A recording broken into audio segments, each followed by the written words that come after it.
Ah, there you are. Nice of you to finally join us. Put on your HEV Mark IV protective system.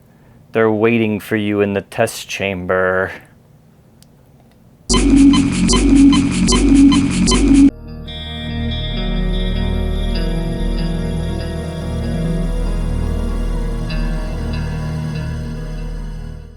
Hello and welcome back. First, I want to thank everyone for the feedback on my first episode. I read every comment, and moving forward I'll do my best to go into more detail and show the brand and color of paint I'm using. I also received many questions about the tools and gear I use, so I created a list on my website I've linked in the description. I've also included affiliate links you can use if you'd like to support the channel. The year is 1998, and just a month before Christmas, Half-Life is released. Steam is 5 years away, and the only way to get it is to physically travel to your local Babbage's, EB Games, and/or Computer City. You saved up all summer to buy a 3DFX Voodoo graphics card, and PC gamers already dubbing it Game of the Year, and it's about to blow your mind.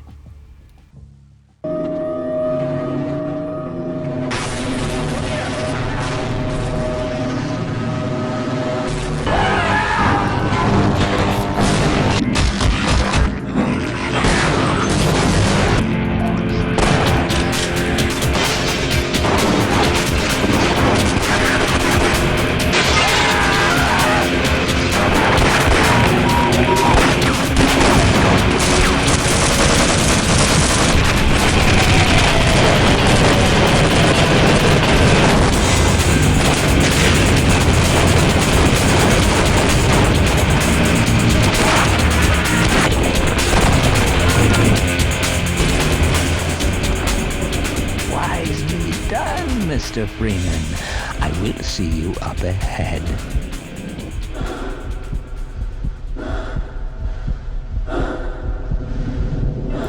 For today's project, we're going to be building a life-size headcrab. My dad and I played Half-Life together countless times, and for his birthday, I thought it'd make a fun and PTSD-inducing gift. I created this before deciding to start this channel, so you'll have to excuse some of the spotty footage. As a PC gamer growing up in the 90s, Half-Life was a revelation and would change gaming forever. I'd even go so far to say Half-Life is the reason I work in the games industry today. The first step was searching the net for a model. I found this one from Toadstool Weaver on CG Trader, which has a great amount of detail. It looks like it was pulled directly from Half-Life 2. I printed out a small test on my Saturn, and I painted it up to get an idea of the color scheme. Don't forget to take a break to remind yourself why you love these things. I did a quick pass with the airbrush and then a simple oil wash. Plus my Gordon here needed a little company. On to the big one. Headcrabs are roughly the size of a household cat, so I scaled the model up. It's too big for my Kitty Q2, so I chopped it into pieces. After printing, I assembled the crab using Gorilla Glue in the pegs and regular super glue dotted around the flat planes. For some sections I used a clamp just in case. After it was fully assembled, I mixed epoxy sculpt together and filled any large gaps or seams. I don't have any footage of the next part, but I mixed together auto body filler and acetone, and then I brushed an even layer over the surface of the print. This filled out visible layer lines and subtly melted the top layer of filament. I sprayed the whole thing with a layer of filler primer. It's a bit of a shame because that Bondo color already looks headcrabby. I airbrushed the headcrab in dark red purple, then with a lighter orange. I went over the whole thing with an oil wash. I mixed dark red with mineral spirits, then dripped it over the entire surface, making sure it went into all the cracks and folds. The final step was a semi-gloss coat over the whole thing to give it a wet and slimy sheen. This is a very abbreviated tutorial, so let's print a few more resin copies and explore some skin painting techniques in more detail. I'll use this opportunity to show you my setup and share some tips and tricks I've learned. First, let's import the models into Satellite and send them to the printer. Once that's done, let's take a walk to the shed.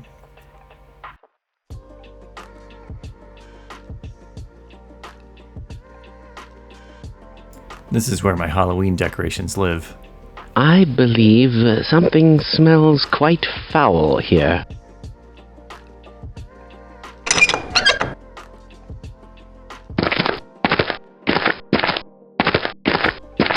Well, go ahead. Let's let him in now. Well, there's some more Halloween decorations. How interesting. Just look at that.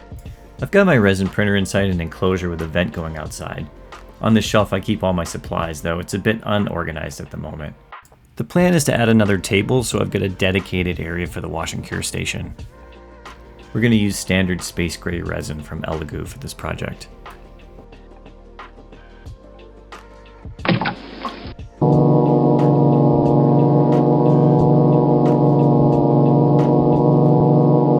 I found a video about using simple green to wash your prints, which will save on alcohol, so we're going to try it. First, rinse your prints in some dirty IPA to remove the loose resin. Next, I'm going to fill this wash container with 3 liters of simple green and 3 liters of water. Next, we're going to rinse the simple green off with water. Finally, we'll run the prints through clean IPA on the clean station for 1.5 minutes. We'll let those air dry, then cure them for about 2 minutes.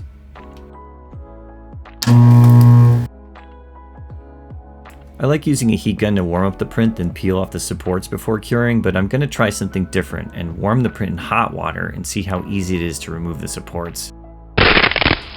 I'm having a bit of a hard time here, so maybe the water isn't hot enough, but either way, the supports are coming off clean. I kickstarted this HOZO sander, so this will be my first test run. It comes with a ton of colorful attachments to help keep track of what grit you're using, which is helpful. We'll start with 180 grit to remove the leftover support nubbins. The switch is multi-speed, so you can adjust it quickly. It's incredibly powerful, which is perfect for sanding resin prints. Just remember to wear a respirator, this dust is nasty. I just ordered an enclosed dust box to keep all these particles contained. You can see the resin just turn into a fine powder, which you do not want to breathe in.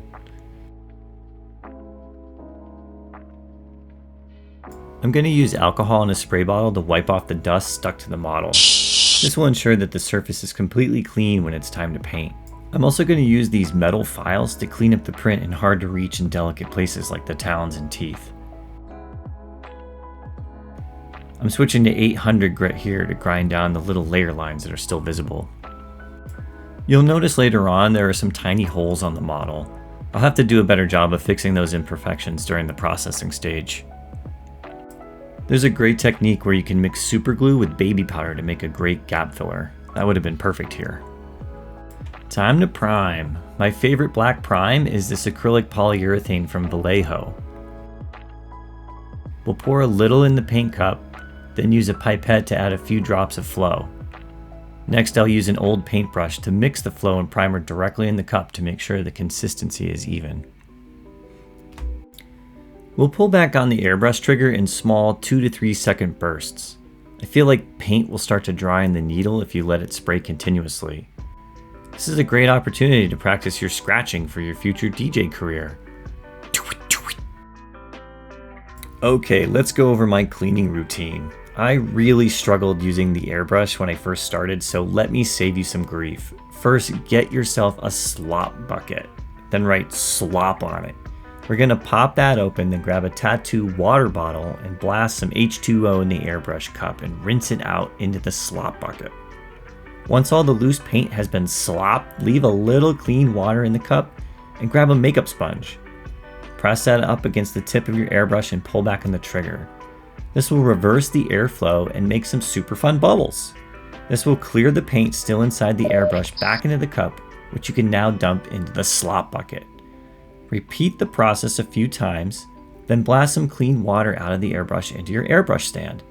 This is a great process when you need to change colors or when you want to put the airbrush away for an extended period. These crab creatures have a unique parasitic strategy, don't you think? Before we paint, let's look up some references. I've got this book called Half-Life: Raising the Bar, which is a fantastic behind-the-scenes look at the art of the games. It's loaded with concept art, scripts, interviews, and the technical process behind motion capture, voice performances, and much, much more. Oh my god, I'm editing this right now and I just realized this book is almost $800 on Amazon. I'm so sorry.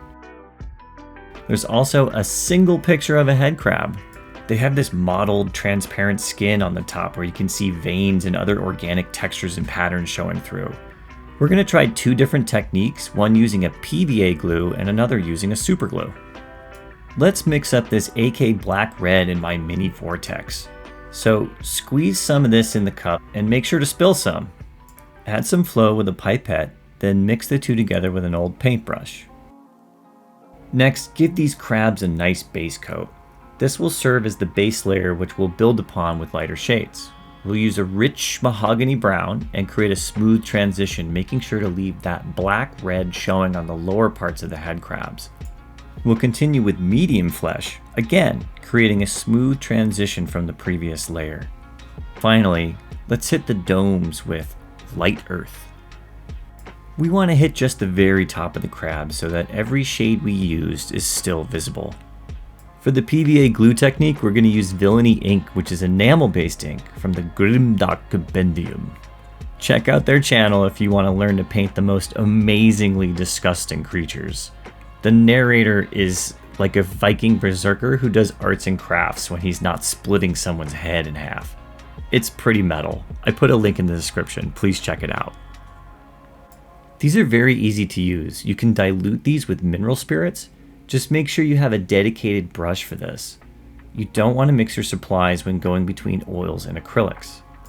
We'll start by blasting this crab with Carrion Crimson. Just slop it all over and leave some darker deposits in the recessed areas.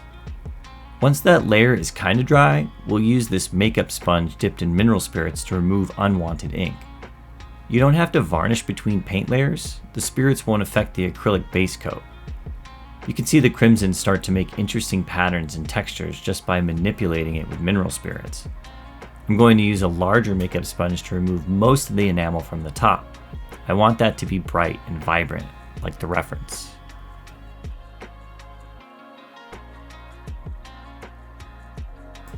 On to Dystopian Brown. This will add a nice color variation as the crab was starting to look a bit too red and I wanted to pull it back into a cream color. Again, I'm going to use sponges and mineral spirits to remove some of the excess ink. I'm going to leave the enamel to dry overnight, then we're going to get to our PVA glue and give the entire thing a thick coat. Don't worry, it'll dry clear. Also, I'd recommend using a little water with the PVA glue. This application was a bit thick. Once the glue starts to dry a little, you can go in with your brush and stipple in some texture. This will provide a nice surface for the paint to grab onto in our next step.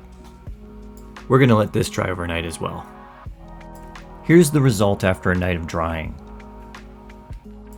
The dried glue created a nice translucent layer over the paintwork we did, and it's really starting to look like skin.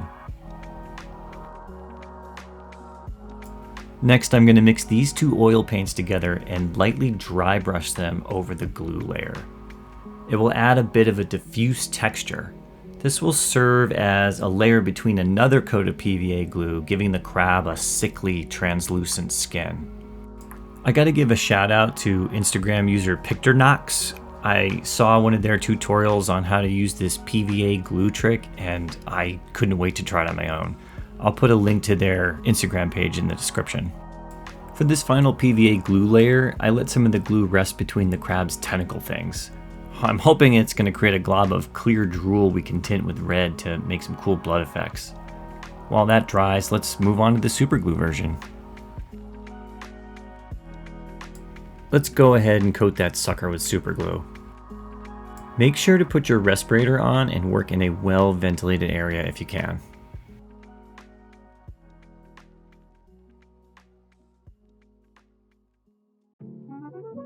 Once that's dried, take some of that original violet red and airbrush a very thin layer where you want to create some veins. You probably don't want to cover the entire thing, just around the outside and maybe lightly on the top.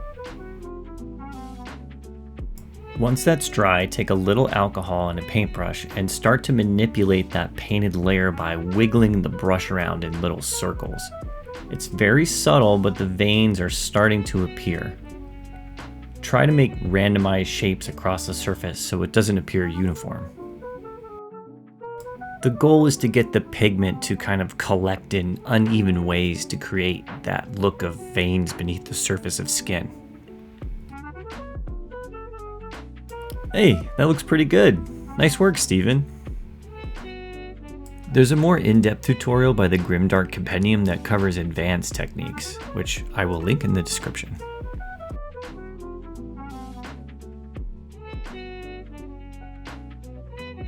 So let that coat dry and brush on another coat of super glue. I'm going to mix a dark purpley blue color here and hit the crab again with the airbrush. I think I was a bit heavy-handed here. You'll see why in a second. You really want these layers to be subtle, and I got carried away as I was thinking more about accentuating the volumes of the head crab opposed to the effect I was trying to make. I also darkened some areas with Nuln oil. Again, we're going to use alcohol to warp that top layer of paint. And you can see here that the thickness of the paint makes it a bit difficult to manipulate. The end result isn't exactly what I was going for, but it still looks pretty disgusting, so we're just gonna roll with it.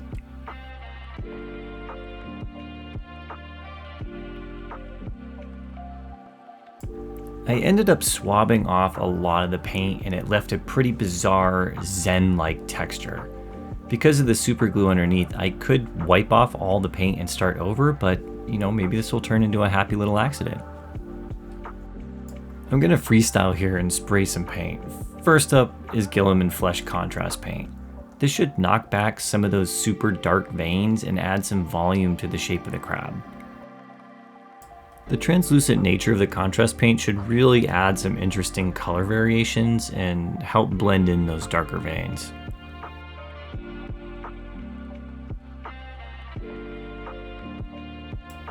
Next, I'm going to try this Flesh Tint acrylic ink. I was really hoping that it'd be a bit more transparent, but you know what? Let's just see what happens. It's starting to look like a zombie turkey, but let's keep going.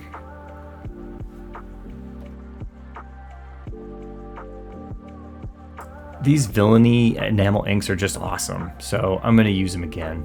I'm going to wash the whole thing, but leave the top part untouched with just a slight bit of modeling to create an interesting transition. So what I'm going to do is just kind of lightly touch and dimple on the tip of the brush right around the outside edge there, just to get it to transition smoothly. We'll touch that up with a Q-tip and some mineral spirits, and you know what? It's not that bad. It kind of looks like a realistic head crab as opposed to maybe one that you'd see in the video games. You can still see all those wonderful layers of veins we created across the 2 layers of super glue, and the darker veins are providing a lot of visual interest. On to the finish. Let's add some blood for the blood god. I was looking for a sponge to apply this, but thought a torn packing peanut would create some gory patterns, and I was right. Look how great this is. Be sure you make little splitch splotch sounds while you're applying the blood this way. If you decide to tackle a project like this on your own, I really want you to think about, what was this head crab eating? Was it a scientist? Was it a marine? Was it the combine? It really makes a big difference. Finally, I'm going to spray some blood with a toothbrush. It should create some wonderful little splatter textures. Oh, sick. That was perfect. Oh, that was a good one. Wouldn't you like to get one of these blood samples under a microscope? When you're all done, just make sure you have them give the camera a nice little bite for good measure. All right, that should do it. Let's take a look at this little crab posse we created.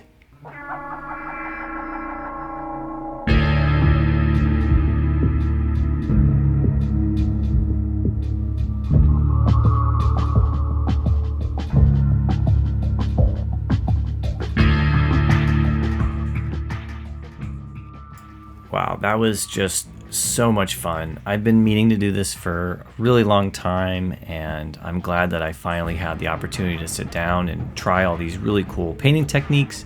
And I hope you had fun watching and you got to learn something new. Even Gordon got 3 new friends, but What happened to the big one?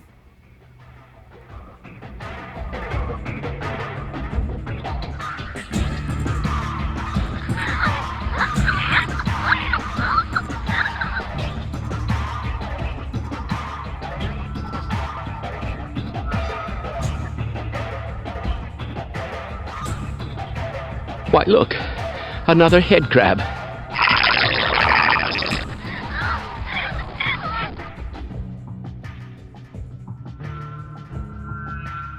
And here we have it, a life-size headcrab. Thanks again for joining me today. I hope you had fun. See you next time. Bye. Oh yeah, I gotta give this thing to my dad. Oh my God!